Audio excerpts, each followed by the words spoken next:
ꯃꯌꯥꯝ ꯄꯨꯝꯅꯃꯛꯄꯨ ꯑꯍꯥꯟꯕꯃꯛꯇꯗ ꯑꯩꯒꯤ ꯆꯦꯅꯦꯜꯅ ꯇꯔꯥꯝꯅ ꯅꯛꯆꯔꯤ ꯑꯩꯅ ꯉꯁꯤ ꯑꯃꯨꯛ ꯑꯅꯧꯕ ꯚꯤꯗꯤꯑꯣ ꯑꯃ ꯄꯨꯗꯨꯅ ꯂꯥꯛꯆꯔꯤ ꯃꯌꯥꯝꯅ ꯅꯨꯡꯁꯤꯕꯤꯗꯨꯅ ꯑꯩꯒꯤ ꯆꯦꯅꯦꯜ ꯑꯁꯤꯕꯨ ꯁꯞꯄꯣꯔꯠ ꯇꯧꯕꯤꯌꯨ ꯏꯆꯥꯅꯨꯄꯤ ꯁꯥꯟꯅꯕꯒꯤ ꯚꯤꯗꯤꯑꯣ ꯑꯩꯅ ꯁꯨꯝ ꯃꯦꯃꯣꯔꯤ ꯑꯣꯏꯅꯕ ꯑꯩꯅ ꯂꯧꯁꯟꯖꯕꯅꯤꯗ ꯑꯗꯨꯅ ꯃꯥꯁꯨ ꯄꯤꯡ ꯕ꯭ꯂꯨ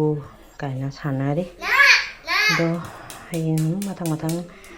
ꯉꯁꯤ ꯑꯩꯅ ꯀꯩꯀꯩ ꯇꯧꯕꯗ ꯁꯨꯝ ꯃꯊꯪ ꯚꯤꯗꯤꯑꯣ ꯂꯧꯖꯔꯛꯀꯦ ꯒ꯭ꯔꯤꯟ ꯀꯥꯏꯅ ꯇꯧꯔꯤꯁꯨ खरदी खंजर यम पामे मा सानब अदो मथंग कई तब सूम मैम जमीनासी मैम नुसीदना लाइक तौरमो सपोर्ट तौबियो ममा सना मसम कक्पा लाक्पा कक्त्रे सम कक्काना जुमदा सेट फीदु असम कथोरई कन खंगाम यो तो देउना इतना दादा moisturiser masam kakpi gana porakpa ni ma ni ping kakpi masam kana tawran ku thado pa jare pung changgana ade thing ani ngang se masam ka ga iru thopi badai kaklaktre noma popira gen masam kak tare thoko tokla di pose ka laini uradi ma khangde ka laini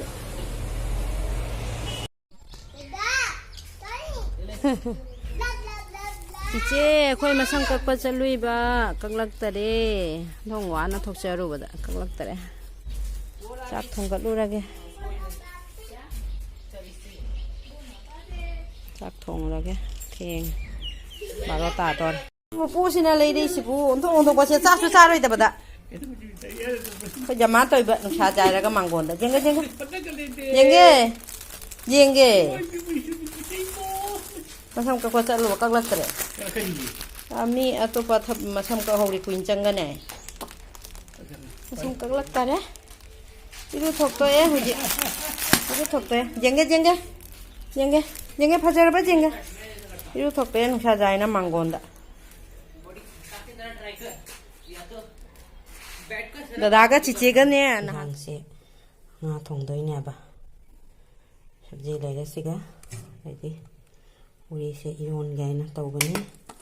अदो ngasiदी पाप की थबक जामना तौरे कइनो खंगाबा ma'am से nga सेमुरे अजो पंगा का साही पुनते को नुंगाई जादेदी से same हिंग मंगा तो हातो को सेमैnya ba उका बि सुजाउदे पुरोम नि पुरोम अनि गने उका बि ga उका बि सुजाउ ये अना मसा कई मैं तब स्वेदत खरे पुरोम से सूम हेदों चावबुदी नातेब असे लेबदी नाते अखोइनाने फिसारी अंक लौरेब कनोदा चही 10 गिने 70,000 लौबनेब अदो मीना nga फागन मोइना रुपा 3,000 खक पीरगा होना फारिमे nga से दुगै फाबा nga तो पिजरैनेब पुरोमनी कका उकाबी अहुम कका ngamo अहुम कका nga sep kharaga पिजरै अदो nga तो नि थोंगै तौसे अदो मथंग कई तौबा जेंगमिना से सम मै शेयर तौरके मैम दा तो मैम सिबिदुना सपोर्ट तौबियो मथंग जेंगमिना से मैम nga से ngौन बताओ हिगे हेंगा थुंगा तोलगा ngोखलगे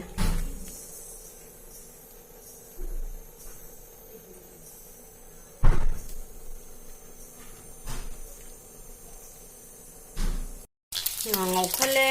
या मंगौरी मिरोन मा फुटबा लोरे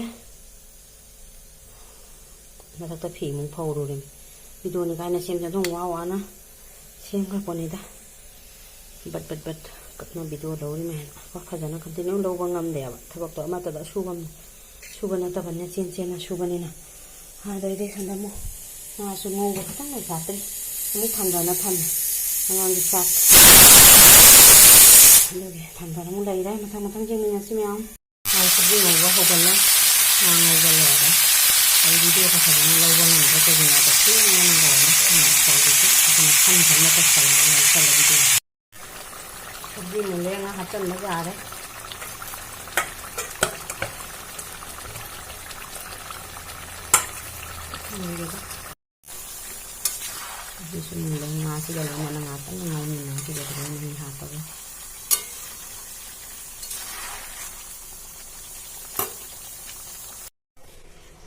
ꯁꯥꯏꯅꯦ ꯆꯥꯛ ꯇꯣꯛꯑꯒꯅꯤ ꯇꯧꯔꯤꯗꯣ ꯆꯥꯛ ꯇꯣꯛꯂꯛꯄꯒꯤ ꯀ꯭ꯋꯥ ꯆꯥꯔꯤ ꯏꯟꯖꯥꯡ ꯌꯥꯝ ꯍꯥꯎꯔꯝꯃꯤ